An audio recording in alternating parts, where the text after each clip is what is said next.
Let me tell you a story. A story of pride, betrayal, and the fire that consumed the kingdom.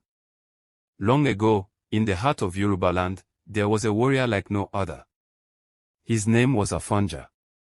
He was the Aona Kokonfo, the war general of the mighty Oyo Empire, Yoruba. A man of unmatched courage, a lion in battle, whose name alone sent fear into enemy hearts. But power is a dangerous thing. Afonja grew tired of bowing to the Alifin of Oyo.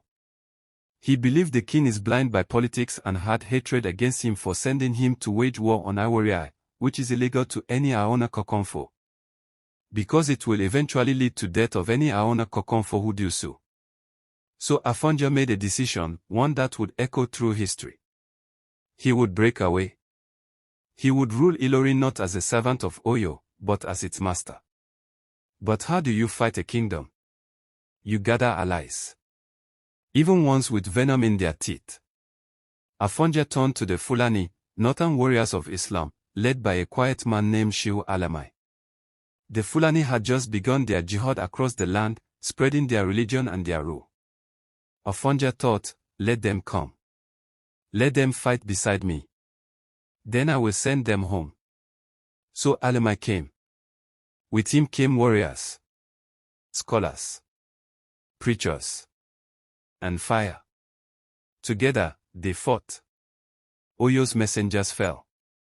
Cities bowed. And Afonja laughed, thinking he had won. But Ilorin began to shift.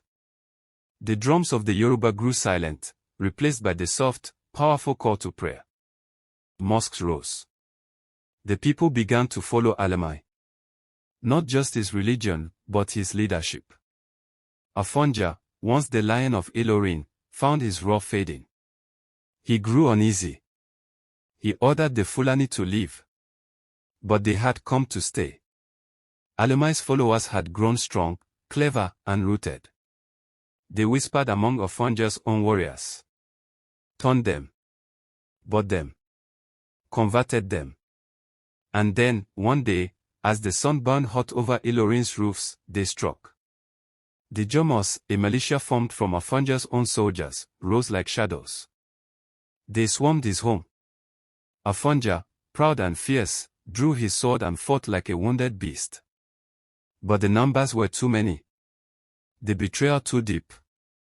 They shot with arrows and spear. He got entangled to a tree when a spear pierced him through and hung to the tree.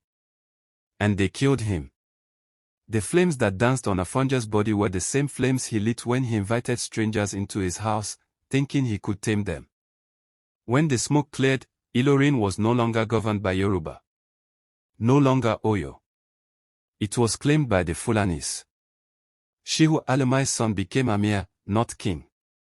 And Ilorin became an emirate, loyal to the Sokoto Caliphate, forever cut off from her Yoruba roots. And so they say. Never call an external force to fight your brothers.